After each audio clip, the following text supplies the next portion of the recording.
டா ஆமாம், நம்மளும் கொஞ்சம் ஒதுங்கி தான் போய் பார்க்குறேன். யார் விடுறா? யாரும் கேட்க மாட்டேங்கிறாங்க. பாட்டி கடவுள் வலிச்சேன். ஏன் உனக்கு என்னத்துக்கு இப்போ இந்த தான் லைவுக்கு வந்திருக்கிறேன் அப்படின்னா கடவுள் வலிக்கு கூப்பிட்றேன். ஓகே அக்கா. ஆமாப்பா.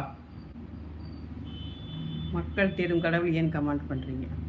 கடவுள் வேறு சாமி வேறு. ஆமாப்பா, கடவுள் ஒருவர், சாமிகள் பல.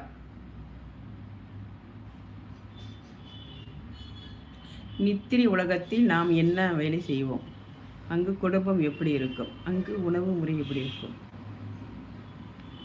நித்திரை உலகம் நித்திரையில் தான் அதிகபட்சம் இருக்கும். ஆனால் அங்கே எல்லா உறவுக்காரர்களும் அங்கே இருப்பாங்க. சரிங்களா? அவங்க மறுபிரிவு பிறக்காமல் இருந்தாங்கன்னா அங்கே இருப்பாங்க.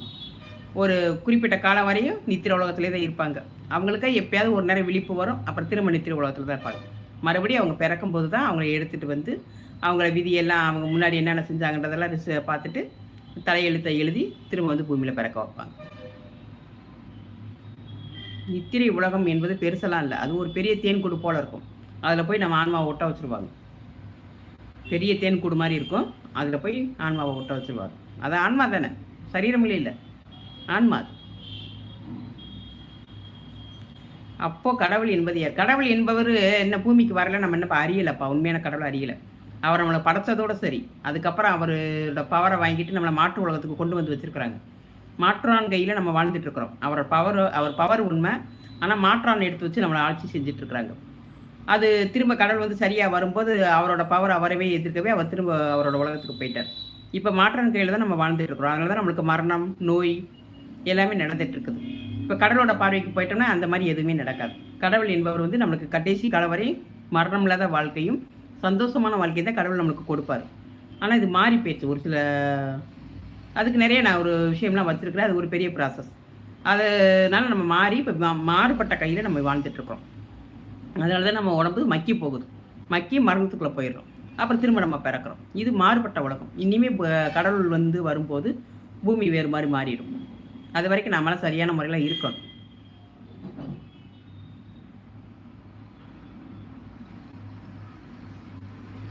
நான் ஏன்டா ஒருத்தர் டென்ஷன் ஆகிறது உனக்கு அவ்வளோ ஒரு சந்தோஷமாடா? டென்ஷன் படுத்தி பார்க்குறது அவ்வளோ சந்தோஷமா? அப்போ உடனே எவ்வளோ டென்ஷன் படுத்த மாட்டாங்க. நீ இப்படி அல்ப சந்தோஷப்படுறியே, அப்போ உனக்கு எவ்வளோ கெட்டது வரும்னு யோசிச்சுப்பாரு. என்ன பிறர் துன்பப்படுத்தி டென்ஷன் படுத்தி பார்க்குறது உனக்கு அவ்வளோ சந்தோஷமா? இதே நிலைமை உனக்கு வர எவ்வளோ நேரம் ஆகும்? உனக்கு வர எவ்வளோ நேரம் ஆகும்? என்றைக்குமே ஒரு கையை நீட்டி ஒருத்தர் சொல்லும்போது 3 கை உன்னை 3 பேர்கள் உன்னை பார்த்துட்டு இருக்கோம். எதுவுமே யாருமே அவதூறாக பேசாதீங்க, தப்பாக பேசாதீங்க, பிறர் துன்பப்படுத்தி பேசாதீங்க. அது உங்களுக்கு நல்லது இல்லை.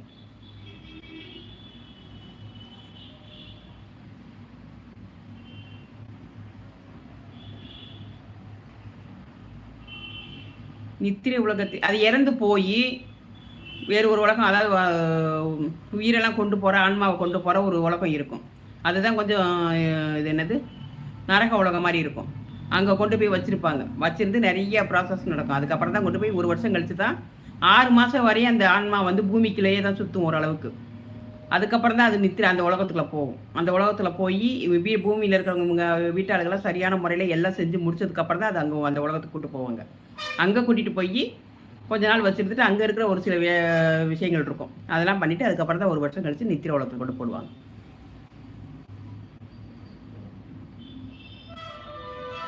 அக்கா, இன்றைக்கு யூடியூப் என்கிற சமூக வலைத்தளங்களில் எங்களில் தவறான வழிகளில் செல்கிறார்கள். பார்க்கவே மனசு ரொம்ப கஷ்டமாக இருக்கு. நான் அவர்களிடம் இது தவறு என்று சொன்னால் என் மீது யூடியூப்பு என்கிற சமூக வலைத்தளத்தில் மெம்பர்ஷிப். ஆமாம் தம்பியை தங்கையாப்பா யார் பண்ணியே? எப்போ நானும் அதுக்கும் புலம்பிட்டேப்பா. நான் நிறைய பண்ணுறேன். குடும்ப பொம்பளை பிள்ளைங்க, குடும்பத்தில் இருக்கிறவங்க பிள்ளைங்களை வச்சுட்டு இருக்கிறவங்க ரொம்ப தாறுமாறாக நடக்கிறாங்கப்பா. அது ரொம்ப பயங்கர பாவம்ப்பா. அது அவங்க சம்பாதிக்கிற பணத்தை இன்னும் கொஞ்ச நாள் அப்படியே இழந்துருவாங்கப்பா. நோயில் போய் படுத்துருவாங்க. அது தவறு. நான் நிறைய இதில் போய் கமெண்ட் போட்டுட்டு தான் இருக்கிறேன். சரிங்களா? அவங்க இப்படி சம்பாதிச்சு சேர்க்குற காசு, அடுத்தவங்க உழைக்கிற காசை பிடுங்கக்கூடாது. அதுலேயும் தன் அழகை காட்டி பிடுங்கிறது மிகப்பெரிய ஆபத்து. பெண்கள் வந்து அழகை காட்டி காசு பறிக்கிறாங்கன்னா அந்த அழகு அவங்களுக்கு அவலட்சணமாக போயிடும். அது பெண்களுக்கு புரிய மாட்டேங்குது. அது மிகப்பெரிய தவறு. நம்ம சொன்னால் யாரும் கேட்க மாட்டாங்க. கோபம் வரத்த எனக்கு இந்த கோபம் வந்துச்சு தம்பி.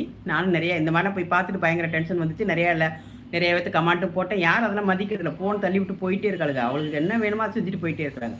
நாம் ஒன்றும் செய்ய முடியாதுயா. ஆண்களையும் திருத்த முடியாது, பெண்களையும் திருத்த முடியாது. ஆனால் எந்த அழகை காட்டி ஆனால் அந்த மாதிரி பெண்களை வந்து வரவேற்கிறாங்க ஆண்கள். சரிங்களா? பணங்களை கொடுத்துக்கிட்டு அவங்கள வந்து மோட்டிவேஷன் கொடுக்குறாங்க. அப்போது அந்த பெண்கள் கெட்டு போகிறாங்க. அது ஆண்களுக்கும் பாதிப்பு தான், பெண்களுக்கும் பாதிப்பு தான். அவங்க என்னத்தை காட்டி சம்பாதிக்கிறாங்களோ அதுவே அழிய ஆரம்பிச்சிடும். இயேசு என்பவர் யார்? நாம் இறந்து அப்புறம் கடவுளிட நான் கடவுள்கிட்ட நம்ம போகவே மாட்டோம். கடவுள்கிட்ட நம்ம போக முடியாது. சரிங்களா? கடவுள் இனிமேல் நம்ம பூமியில் வந்து அதுக்கப்புறம் அவரோட ப்ராசஸ்க்குள்ள நம்ம போனதுக்கப்புறம் தான் கடவுள் நம்ம வாட்டுக்கு பூமியிலேயே வாழ வேண்டியதான். கடவுள் யுகத்துக்கு ஒருக்க வந்து நம்மளை சந்திச்சுட்டு அவர் தான் போவார். கடவுள்கிட்ட நம்ம போக முடியாது. சரிங்களா? அவர் வந்து அக்கினி இது அதுக்கிட்டலாம் நம்ம போக முடியாது. அவர் பவரை இறக்கி வச்சு நம்ம பூமிக்குள்ள யுகத்துக்கு ஒருக்க வருவார். அப்படி தான் எல்லா உலகத்துக்குள்ளேயும் போயிட்டுருக்காரு. நம்ம பூமி மட்டும் தான் மாறுபட்டு போச்சு. அது கூடிய விரைவில் இப்போ மாறிடும். ஏசு என்பவர் கடவுளால் அனுப்பப்பட்டவர் தான். கடவுள் வந்து இந்த பூமிக்குள்ள அனுப்பி அவர் ரத்தம் சிந்த விட்டு பாவத்தை மன்னிக்கிறதுக்காக இயேசு கிறிஸ்து அனுப்புறது அந்த கடவுள் தான். அதில் மாற்று கருத்து இல்லை.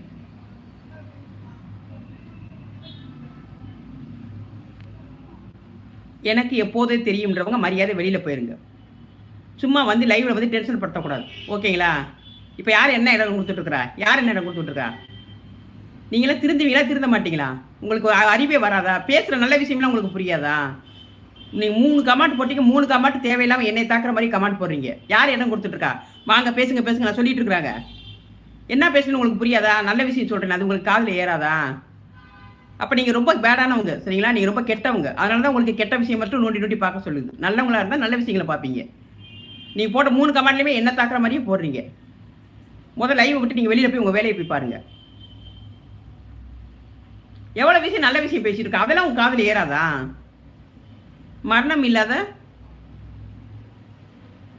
இல்லா பெருவாழ்வு வாழ்விற்கு வழி உண்டு. கண்டிப்பாக இனிமேலாம் மரணம் கிடையாது. சரிங்களா? கடவுளோட பார்வையில் மரணம் கிடையாது சொல்லுவாங்க. அப்படி மரணம் இல்லாமல் போச்சுன்னா எப்படி மக்கள் தொகை அதிகமாகுமே அப்படின்லாம் கேட்பாங்க. அதெல்லாம் கிடையாது. மக்கள் தொகை அதிகமாகிடுச்சுன்னா அடுத்த தடவை யுகத்துக்கு அப்பா கடவுள் வரும்போது மக்கள் அள்ளிக்கொண்டு அங்கே கொண்டு வச்சுருவார். மரணம் கிடையாது. மரணம் கொடுக்க வேண்டியதுக்கு என்ன விஷயம் சொல்லுங்கள்? மரணத்தால் கடவுளுக்கு என்ன லாபம்? அதை முதல் யோசிங்க. நம்ம ஏன் மரணிக்கணும்? நம்ம ஏன் இது பண்ணணும்? நம்மளை வாழ்றது தான் அவர் படைச்சிருக்காரு. தப்பாக போனதுனால தான் மன்னித்து போகிறோம். கடவுளோட பார்வைக்கு போய்ட்டு நம்ம மகிழ்வின் சரீரம் இருக்கும். நமக்கு நோய் இருக்காது, எதுவுமே இருக்காது, நல்ல மரணம் இது முதுமை இருக்காது, மரணம் இல்லாத வாழ்க்கை வாழலாம். தம்பி அக்கா, நாங்கள் உங்களுடைய ஆன்மீக சொற்பொழி கேட்கத்தான் வந்துள்ளோம். அதை மட்டும் சொல்லுங்கள். நிறைய திட்டிக் கொண்டே இருப்பீர்கள். கண்டிப்பாக உண்மைதான்ப்பா, உண்மை. சரிங்களா? சாரி. அது ஒரு தடவைக்கு 2 தடவை நான் பார்ப்பேன். 3ஆவது தடவை அதுவே சொல்லும்போது டென்ஷன் வருது. சரிங்களா? நான் என்ன சொல்லிட்டு இருக்கிறத யாரும் கவனிக்கிறது? நல்ல விஷயம் சொல்கிறாங்க, அதை கவனிக்கிறது இல்லை. என்னையவே தப்பு சொல்கிறது. நான் என்னமா எவனையோ வாங்கடா என்னை வந்து அசிங்கமாக பேசுங்கடா நான் சொல்கிற மாதிரி அந்த ஐடிக்காரவை கமெண்ட்